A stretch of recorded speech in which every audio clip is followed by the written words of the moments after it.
Hi, everyone. Welcome to Tuesday Talk Shine Your Light. Shari Hembry here, author of Journey of the Lightworker.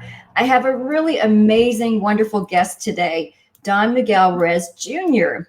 Miguel and I met at a mutual friend's house, Lisa McCourt, for an event she was having, I think about 2 years ago. And I found his talk about the four agreements to be so inspiring that I signed up for his 2-day workshop in Miami at Unity Church. One thing you'll definitely notice about Miguel is his depth of knowledge and wisdom about the Toltec traditions. Miguel will share some of that wisdom today, and I'm sure you'll find it quite inspirational and perfect for February, our month of love. How are you doing today, Miguel? Shari, thank you so much. I'm doing pretty well. Thank you so much. How are you? I'm doing awesome. And I really appreciate you being here today. I know everyone's going to learn so much. I'd love to first share just a little bit about your background. When Miguel was 14 years old, or when he was only 14 years old, Don Miguel Ruiz Jr. apprenticed to his father, Don Miguel Sr., and his grandmother, Madre Sarita, to learn how they manifested their intent to heal people both physically and spiritually. When he reached his mid-20s, after 10 years of apprenticeship, his father intensified his training. This training culminated one day when Don Miguel Ruiz Sr. sent his eldest son out in the world saying, "Find your way out. Go home and master death by becoming alive." For the past 6 years, Don Miguel Jr. has applied the lessons learned from his father and grandmother to define and enjoy his own personal freedom while achieving peace with all of creation. As a Nagual, Miguel Jr. is finally ready to pass along the wisdom and tools of his family's traditions. Along with his father, Don Miguel Ruiz Sr., and brother, Don Jose Ruiz, Don Miguel Jr. leads workshops, retreats, and power journeys to help others to achieve their own personal freedom and optimal physical and spiritual health. He also hosts a successful weekly internet radio show, The Way of the Desert. I'm sure you will find his talk today fascinating. Welcome to the show, Miguel. Shari, thanks for having me. It's an honor and a pleasure. Oh, my honor, most definitely. I have admired you for years and read so many of your books. I'd love for you to maybe start off by telling the audience just a little bit about your background, where you were born, where'd you grow up, and maybe share just an obstacle that you've had to personally overcome in life. Oh, sure. So I was born in San Diego, California, in a little town called Chula Vista, California, 1975. But I was raised in the, you can say, juxtaposition or duality of Tijuana and San Diego. You know, we both, my family lived in Tijuana and also in San Diego, and we were always crossing the border. So I was one of those rare people that I lived in San Diego, California, and I commuted to school every day to Tijuana, Mexico, to go to school there. And I was part of a program called the International Baccalaureate. So I grew up with that juxtaposition of growing in two different cultures, a Mexican tradition where the majority speak Spanish and then English as well. And it's kind of similar to the way I grew up in my family because my grandmother and my grandfather were faith healers, spiritual healers. My father, my mother, and my uncles were all medical doctors. My father being a neurologist and a general practitioner, my mom being a dentist, my uncle being a neurologist, my uncle being an oncologist, my aunt being a psychiatrist, my cousin being a lab. So we had science and spirituality. You know, you had the juxtaposition there, as well as the juxtaposition already of two cultures. Then, of course, you had the element of spirituality in my home and academia and science at school with the International Baccalaureate. So I just grew up in that duality of two cultures, and I'm the result of that. But I've learned how to manage it. You know, for example, I learned in my family that the whole mission is to heal, and spiritual healing as well as faith healing, and medical Western medicine, they're both instruments that allows you to heal. So like you don't close yourself up to one or the other. Both are on the table for you to help. So you gravitate to the situation that fits your need at the moment. So that's, my father and my uncles would send people to see my grandma, and my grandma would send people to see my uncle. So there was no division there of that belief, like this is better and this one's better.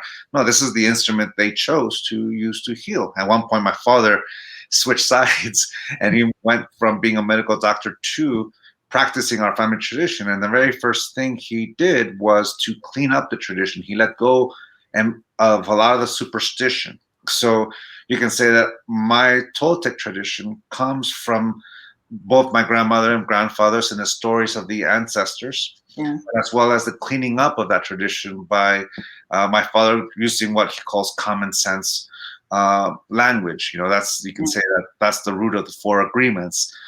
He took out a lot of the superstition that surrounded the tradition, and in the book, the only thing that kind of remained as is was the story of the smoking mirror. But the rest of it is in a language that is easily relatable to anyone. You don't have to be a part of this tradition in order to understand it. So you can say that is a part of my upbringing as well. Another duality, I remember the ceremonies, I remember the stories, and at the same time, I remember that transition and putting it into a language we can all understand. That it's not just for this small group of people, but it's something that we can all resonate. And the purpose being is that for healing, that's the whole point. That's the whole work. So for me, the Toltec tradition is an instrument that allows us to heal. Now, the word Toltec is a Nahuatl word that in English means artist. Yes. If I translate the phrase, the Toltec art of transformation, into 100% English, it means the artist path of transformation. I'm an artist, and the canvas for my work of art is my life. And the instrument I'm going to use to create that work of art is going to be my body, my mind, and my will, my intent. So with that in mind, that's the whole concept. As a tradition, as a culture, the Toltec existed over 500 years ago in central Mexico, in the Valley of Mexico. And it ended with the expansion of either the Aztec Empire or the Spanish Empire. Either way, it ceased to exist as a culture, a civilization, and it became an oral tradition where people in different parts of Mexico teach it in their own unique way, from oral tradition sharing from one generation to the other. There are people in Mexico that teach it as it was in 500 years ago. And then there's people like my family that adapts it with each generation. My great grandfather Don Ezequiel practiced it in his own way. His son Don Leonardo in his own way. His daughter Madre Sarita, my grandmother, taught it in her way. My father taught it in his way, and now my brother and I and my generation teach it in our own unique way. And now I'm watching the next generation partake and start their first steps on it. I'm thinking of my nieces who are engaging, Agina and Vida in particular. So, and then I see my daughter just starting to get an inkling of what is this all about. So it's all about. I'll use my grandmother's phrase. If you practice the Toltec tradition the way I do it, or your father does it, you're killing the tradition. The reason why she says that is because it's not about repeating like a parrot the tradition. It's you or verbatim. You grab the lessons, you apply your lessons in life, and the consequences are your teachings. It's the way life teaches you. The consequences of your own choices. And we draw our lessons, what we share, from those experiences. Of course, I still go once in a while like, okay, how did my father say it? How did my grandmother say it? Back, but majority, I basically mostly touch and teach from my own experiences and my own processing. So you can say that's how I keep the tradition alive. But for me, it's an instrument of healing, and it's been the way my grandmother and my father both applied and approached it. They share it with people in that way. My father, for example, One of the reasons why he stopped being a medical doctor is that he felt like he was in a conveyor belt or in a treadmill, always dealing with symptoms, symptoms, symptoms, and never getting to the root, never getting to the root. So at one point, he decided, you know what, I'm going to stop this, shift my intent, and I'm going to get to the root. And that was his main mission in reaching not just the Four Agreements, but the Mastery of Love and all the subsequent books. Is about going deeper, deeper to finding that root that gives power to whatever ails us, not just physically, but emotionally, of course. Yes, yes. That is so lovely. And I totally agree with you about taking our traditions, but adapting them a little bit more to our own life, because as a human species, we grow. And so it's having the best of both worlds, I think. And I definitely agree with you about looking at all different ways of healing, whether it's more traditional or more, metaphysical, because they both can work, and they can work in unity together as well. I know in the Four Agreements, you talk a little bit about the concept of domestication and dream of the planet and sort of achieving our personal freedom. Do you want to talk a little bit more about just those general concepts before we talk maybe about some of the agreements? Sure. So my father, when he wrote the Four Agreements, the main problem that the book addresses is exactly domestication. That's the thing about the book. It addresses a problem and it gives a solution. So the problem is domestication, which is a system of reward and punishment by which we model the behavior of an individual. If we live up to the expectation, we're worthy of that reward. If we fall short of that expectation, then we're worthy of the punishment. And since we are emotional beings who experience the full spectrum of our emotions, that reward, when we live up to an expectation, feels like acceptance, which feels like love. And when we get punished, when we fail to live up to the expectation, it feels like rejection and the lack thereof of acceptance of love.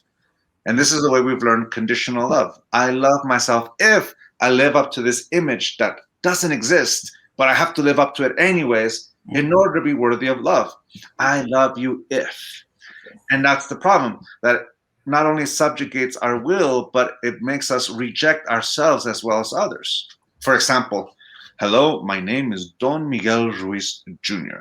I don't take things personal. I don't make assumptions. I always do my best. Oh no, I forgot the Fourth Agreement. Oh no, how can I call myself Don Miguel Ruiz Jr. if I don't know the Four Agreements? And there's the downward spiral, judging myself, punishing myself for not living up to that expectation of Don Miguel Ruiz Jr., who, in order to be worthy of love, he has to be the perfect version of Don Miguel Ruiz Jr., who doesn't take things personal, doesn't make assumptions, always does his best, and is impeccable with his word. Thank you very much. But if I don't live up to that image, and I forget one of them, like the Fifth Agreement, be skeptical but learn to listen. Oh no, there it goes again. At that moment, I'm using the Four Agreements as an instrument of domestication. The telltale signs that we're doing so is judging ourselves for taking things personal, judging ourselves for making an assumption, judging ourselves for the rest of it. Because when we judge ourselves, that's the form of punishment. When we didn't live up to expectation, that judgment for not living up that image is the very first thing that we experience, judging one another, making ourselves not worthy of love. At that moment, we're not really practicing the Four Agreements. Although we're calling it the Four Agreements, we're not practicing it. We're calling it, and what we're really doing is practicing the four conditions of our personal freedom. We've corrupted the tradition. And in this case, I've used it to create an image by which I love myself conditionally. And since I'm the constant in every relationship that I am in, I've got nothing but that to give. So imagine my wife standing right here. She grew up in Salt Lake City, Utah. Honey, you're Mrs. Don Miguel Ruiz Jr. now. Here's the Four Agreements. Read it. Oh, honey, you're taking things personal. You didn't read the book. Oh, honey, you're making assumptions. I only hang out with people who are impeccable with their own word. At that moment, I'm judging her for an agreement she never made, but I'm forcing her to make the agreement the judgment. That's what domestication is. So in that system of reward and punishment, we not only subjugate our will to someone else's point of view or domesticated ideas and conditions, but we begin to love ourselves conditionally, and it's also the way we begin to love each other conditionally. And if we can see how we corrupted the four agreements and turn them into the four conditions, we can see how we corrupted so many other beautiful traditions. You know, all the teachings of Deepak Chopra, Marianne Williamson, Jesus, Buddha, Siddhartha, Muhammad, psychology, psychiatry, Alcoholics Anonymous. So the problem that my father addresses in the four agreements is the beginning of the corruption of knowledge as using it to go against us, to be our parasite. The parasite, the concept of the parasite in the four agreements is the active domesticator in our lives, which is our mind. Mm-hmm. You know, at one point, our mind stopped being the ally and it became our parasite, you know, the judge and the victim, that imposing and subjugation, where I impose my condition and I subjugate myself to those conditions. The parasite is that active domesticator, and my mind becomes that by continuing to believe all the conditions that my domesticators gave me. Because my domesticators stopped domesticating me a long time ago. And the only reason why their impact is still felt in my life is because I continue to believe it. Yeah. By saying yes to it. And that's how my mind becomes the parasite within me. So the work that we do is to not only heal the mind and the body, but to begin to turn our mind, the redemption of the mind, redemption of the parasite into our ally by being impeccable with the word. Don't take things personal. Don't make assumptions, and always do your best. And of course, the fifth agreement, be skeptical, but learn to listen. These 5 agreements are instruments that allows us not only to clean the channels of communication, but it is also an instrument that allows us to heal from the wounds that conditional love left in our minds and hearts. Yes. Oh my gosh, that's so lovely. And it's so profound. You know, it makes so much sense. But yet I think we struggle trying to catch ourselves going back to our conditioned thinking and breaking free of that. And one of my favorite of the agreements is to don't take anything personally. I think I don't know. I struggle with that one.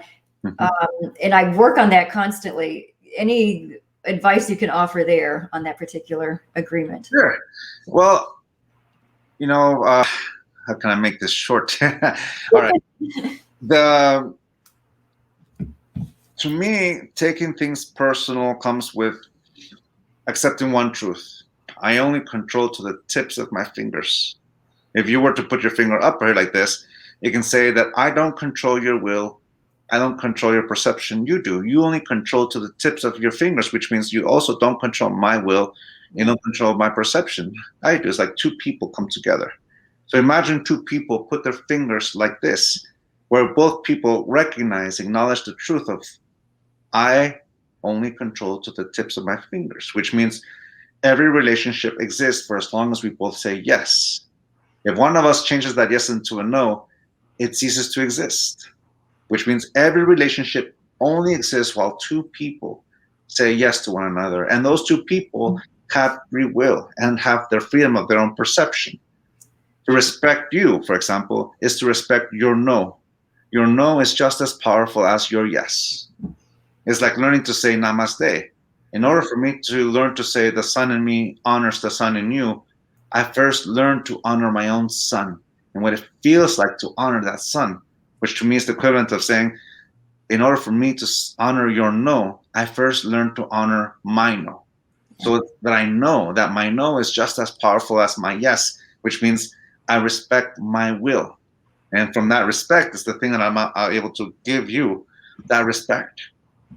And that's how we get together like this. We create a union, a mutual respect. And here's the thing. The only thing that will exist between these 2 people are the things we both say yes to. Just like the relationship only exists for as long as we both say yes. When couples come to ask me for advice, I always ask them the same question. Do you guys want to stay together? Yeah. If they both say yes, the rest is easy because that mutual yes is the motivator that allows us to get through all the hurdles that relationships bring on. Yeah. If they both say no, that's also easy because they're both saying their truth and it's what they feel like. And that's exactly perfect too, because they're expressing both their truth. Yeah. It's complicated if one says yes and the other one says no. That's when you basically are trying to convince the other person to change their mind, and it gets kind of complicated. So I'll leave it at that. Yeah. Yeah. So, Yes. in this relationship where harmony exists and mutual respect exists, the only thing that will exist are the things we both say yes to. If you say no to something or I say no to something, it will not be a part of our relationship. This is what makes us a co-creator, an equal co-creator in the relationship of us. With that in mind, there will be a moment where you say no to something I want you to say yes to. And I really want that yes. And I'm trying my best to convince you of, do it this way, do it that way. Here's my Yelp reviews. Here are my, I'll do my very best to show you the way I dream or the way I see things. And if you like it, you might change that no into a yes. But if you still say no, no means no. Always. No means no. And that's what respect is. Yeah. But what if I grow attached to that yes and I really want it? And you still say no. So here's the thing. The only way I can get that yes is if I control your will. And the best way for me to get you to give me permission to control your wills to make you doubt yourself. Look, you made this mistake, you made that mistake. I don't even know how you got here. Let me think for you. At that moment, I begin to encroach as I try to impose my will. And here's the thing. If you believe this, what I'm saying to you, and you say, Miguel, you're right, please think for me. At that moment, you subjugate your will because you doubt your will, your yes and your no, and I impose mine. Yeah. So at this moment, we have imposing and subjugation. This is what some people call this peace, but it's not peace. It's a lack of respect. This is peace. What we normally see out there is a battle of who's going to domesticate who, because whoever controls the yes and no of a relationship controls the relationship. So to me, to take things personally simply means to assume responsibility for someone else's will and action. There's two phrases that describe this very nicely, I believe. The first one is from Eleanor Roosevelt, the first lady, Franklin's wife. She says, no one can make me feel inferior without my consent, or no one can make you feel inferior without your consent. Yeah. I can describe it in this other way, which is no one can domesticate me without my consent. And how do I give consent? By believing it, by saying yes. The other image and phrase or passage is of Siddhartha. Siddhartha, under the Bodhi tree, confronts Mara. Mara is the illusion, and he wants to control Siddhartha. So he first tempts him with his daughters, and Siddhartha is able to resist and stay in his discipline and doesn't get tempted. Mara gets so mad, and he decides to send his army to destroy Siddhartha. The armies shoot their arrows at him, and Siddhartha sees that they're shooting the arrows at him, and he decides not to give them permission to hurt him.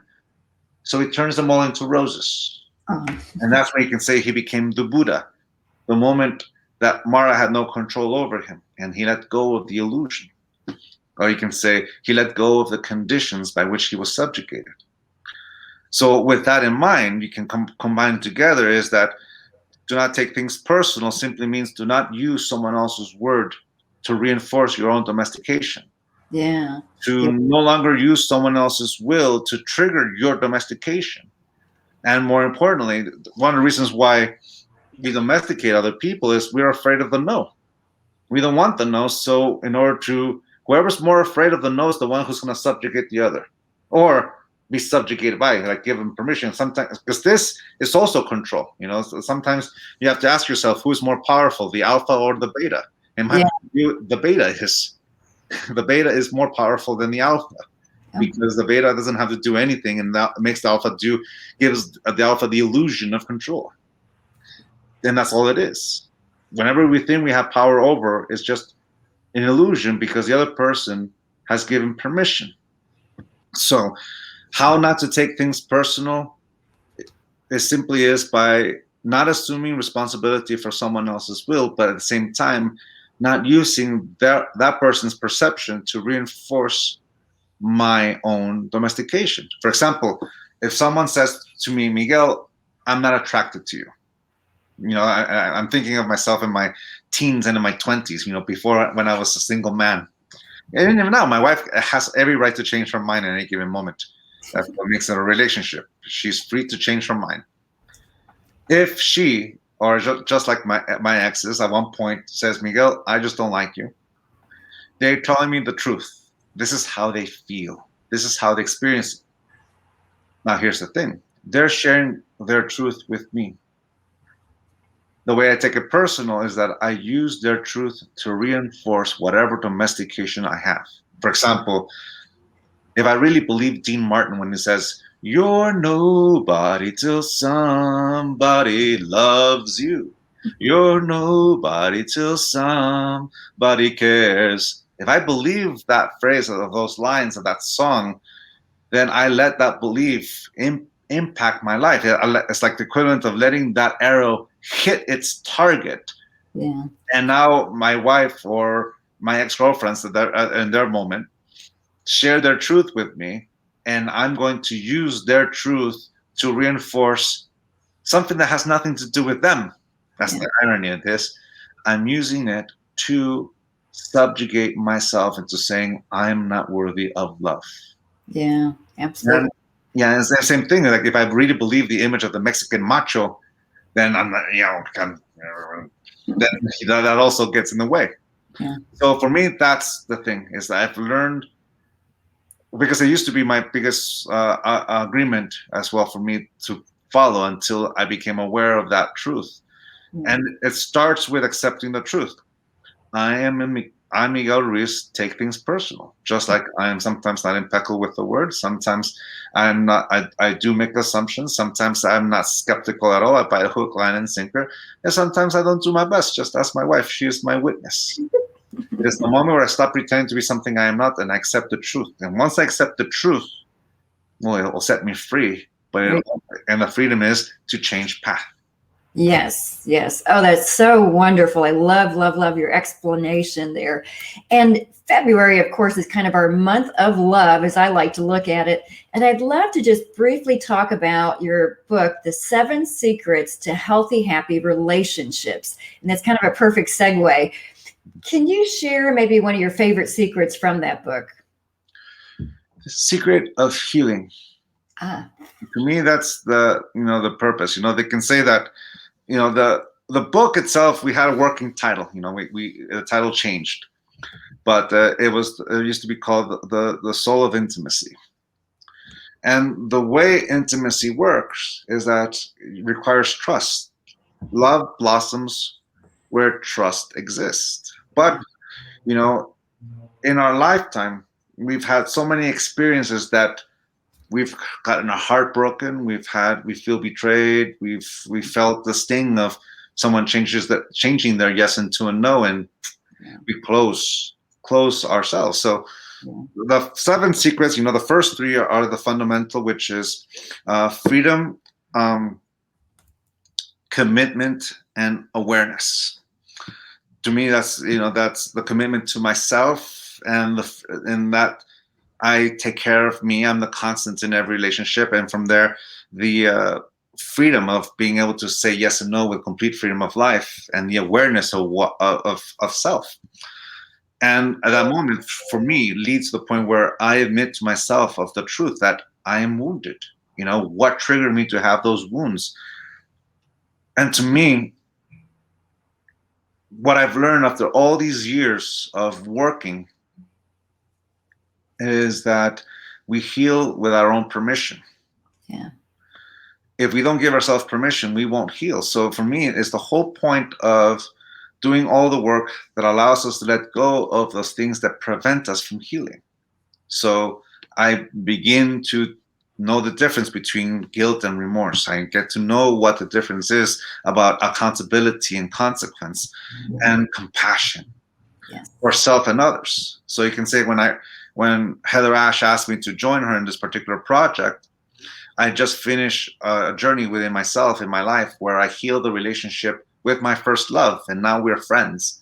But that's where I came from. So for me, my main contribution to that book was the journey of healing an old wound that was infecting my present. Those old wounds, especially from past relationships, is like if we keep them along, they begin to infect our present relationships, and then we're having fights with our present beloved that has nothing to do with that person, only because we keep thinking that we're still living that old wound and we want to protect it. So here's the thing: once we begin to heal and we let go, the beautiful thing is that we slowly are able to open up that intimacy, which allows us to have joy and open communication, and that what allows us to experience love without fear. Yes. For me, the most important one of these secrets is healing, because it allows us to experience love without fear. Now, in a separate story, it's like a year and a half ago, my daughter sat me aside, says, "Papa, I have something to tell you." I'm like, "Well, what is it?" And she tells me, "Daddy, I have a boyfriend." And I'm like, "Really?" At the time, she had just turned 12. Oh. So I asked her, "Audrey, what does it mean to have a boyfriend and to be a girlfriend?" And she said that we like each other. And I'm like, "That's it. That's the answer. That's really it. That's the whole point of relationships. We like each other. We are attracted to each other." So at that moment, I resisted the temptation to tell her all this advice, because I realized two things. One, it's her journey. But two, after all these years of teaching and working and doing all these workshops, I normally talk to people who are trying to heal from conditional love, no, from love, heartbreak. Yeah. But here in front of me is someone who is experiencing love for the very first time. And I realized everything I was about to say comes from someone who's trying to help someone else from all this concept of what love is and what distorted, all that stuff. How do you talk to someone who's experiencing love for the very first time? Yeah. So I bit my tongue. I didn't say more, because I realized that whatever I say will contaminate her experience, because it's her journey. Yeah. So I just told her, "Honey, enjoy it. Have fun." I couldn't help it, but I did say one thing. Don't waste your time with someone who doesn't want to be with you. Enjoy being with someone who does want to be with you. Good point. Now, here's the thing. She lasted a year with this boy. And they broke up. They ghosted each other at the end. That's how they break up nowadays. Apparently, they ghost each other. They don't want to. Breaking up with it was a little bit tough. They didn't want to do it, but they ghosted each other. But still, I didn't experience a 1-year relationship until my senior year of high school. And she already had. I told her, it doesn't matter if you break up next week or not. You already have your first successful relationship. Right. But the thing about it is that it was her journey. And Yeah. it was her thing. So if we look at it from that point of view, imagine yourself. What did it feel like when your first crush had a crush on you back? The first time a crush liked you back. And in a workshop, I asked people the same thing. It's like, imagine going back to that moment where you had a crush and that crush liked you back, and how wonderful it felt. Yeah. Then after I let them feel that, and after a while I asked them, raise your hand if you were able to do it. And a few people would raise their hands. Then I asked them, how many of you went from that memory to going to your first heartbreak? Yeah. And everyone held their hands at that point, because it's immediate. Like when you talk about love, it gets to the point where we're no longer thinking about that first experience and how wonderful it is. We go back to what it feels like to have the heartbreak, and that is what taints it, and it reflects the actions and relationship that we're in. Trust, love, joy, all those things are impacted by that belief. So from there I say, well, that's exactly what we're going to work on. We're going to work on those things that didn't let you stay in that beautiful memory, we went back into it. So for me, going back to your question, is my favorite secret, which is not a secret, is healing, Yeah. because it is the thing that allows us to enjoy the present. Yes. Yeah, that is so beautiful. And you're exactly right. If we can just go back to almost like our childlike wonderment where we trusted everything and everything was good and we just looked at the world positively and expected the best. And like you said, we're open. We're not, closed off. It's amazing how we can attract a really great relationship because we're in the right space. So that's truly lovely, lovely thought for February, our month of love. And so I truly appreciate you being here today, Oh, my pleasure. Miguel. And if folks are interested in learning more about you, I'm going to flash your website here. I know you probably will have a new book coming out soon, hopefully. And is that the best way for folks to get in touch with you? Yeah, that's my home base, as well as my father's MiguelRuiz.com. That the family's there. We're active in social media and Facebook and Instagram. Mostly in Instagram for me.